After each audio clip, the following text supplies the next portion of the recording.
Wisdom does not dawn from hearing or speaking many words.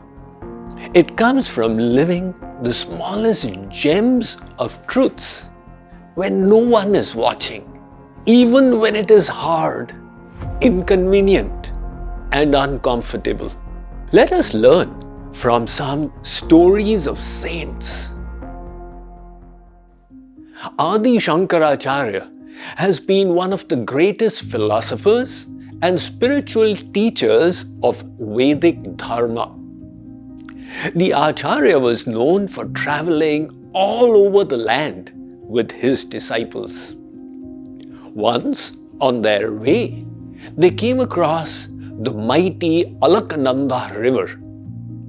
One of the students, overwhelmed with reverence, exclaimed, "Acharya, this flowing river looks so majestic, but it is nothing when compared to the ocean of knowledge that you possess."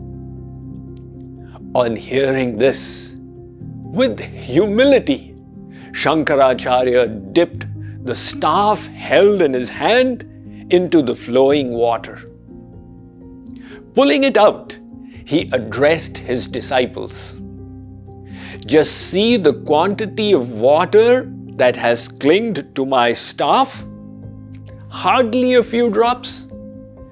This is the extent of my knowledge, compared to the infinite ocean of wisdom that exists in the universe.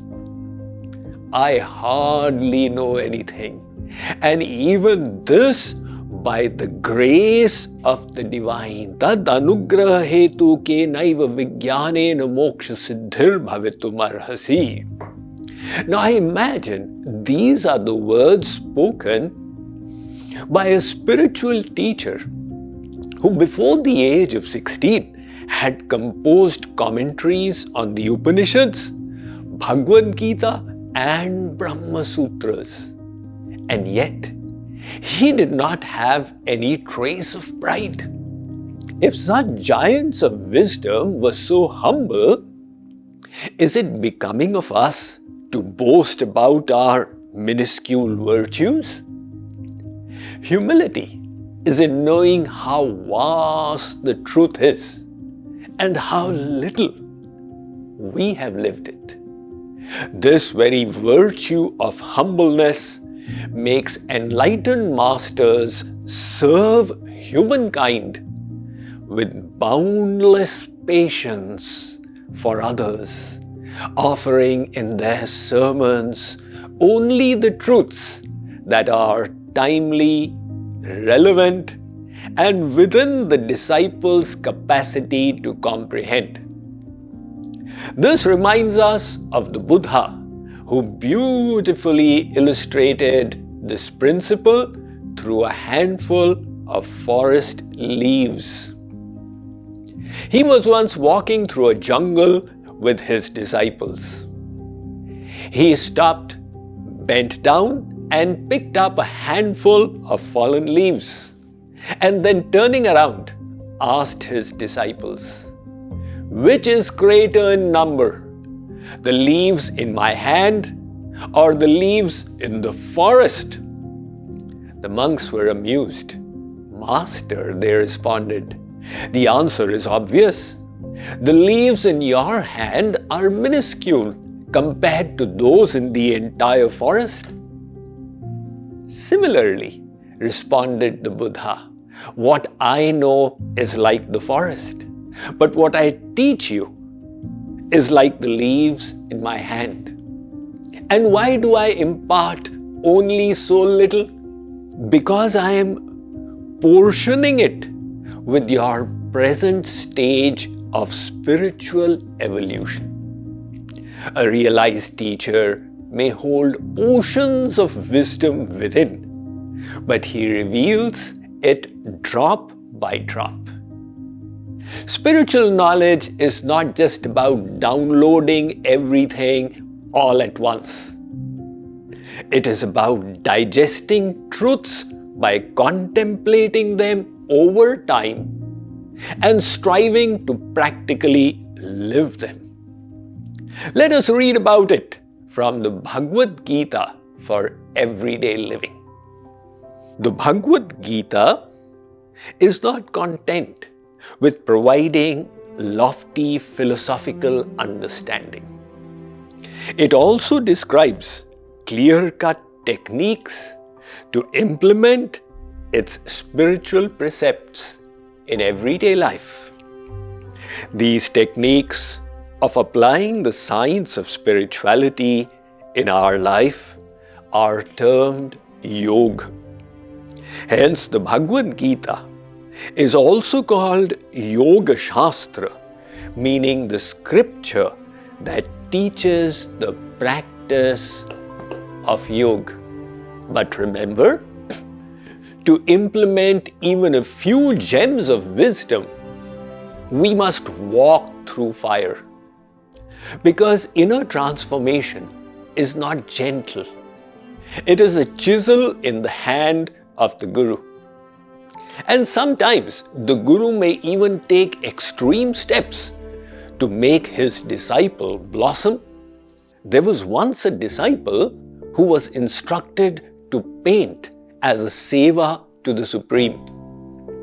He created a beautiful painting and brought it to his Guru. The Guru looked at it and expressed dissatisfaction. "This is ugly," he said, and then threw it away in front of his disciple's eyes. The disciple was shocked, but the Guru told him to try again. The disciple worked harder and paid attention to details this time. With his finishing touch, he was certain that now his master would be pleased. But once again, the Guru tore the painting he brought to him and said, "Go and do it once more." That day, a visitor had come to meet the Guru in the ashram. He witnessed the master's ruthless reactions. He too was surprised, and after the disciple left, he could not resist inquiring from the Guru, "That painting was so exquisite. Why did you reject it?" The Guru remarked, "The painting was indeed very fine and elegant, but my disciple has far more potential. I want him to grow, work hard, and manifest it." While the disciple went back to his drawing board, he tried to recollect the wisdom taught by his Guru during the regular classes. This time he went to submit the painting again to his Guru, filled with devotion, but without any expectations in his heart. Now the Guru embraced him and heaped praise on how the painting was so beautiful and very pleasing to God. He had wanted to ensure that the disciple paint to his highest capacity, which would not have been possible had he appreciated him on the very first submission. These stories remind us that in the spiritual journey, progress is not measured by how much we know, but by how much we have changed as a result of it. Because if knowledge doesn't change how we think, act, or live, it is just intellectual decoration. In today's world, information is abundant with books, videos, podcasts, WhatsApp, and so on. In this process, we confuse information for wisdom. Therefore, the path of knowledge is not a path of hurried accumulation.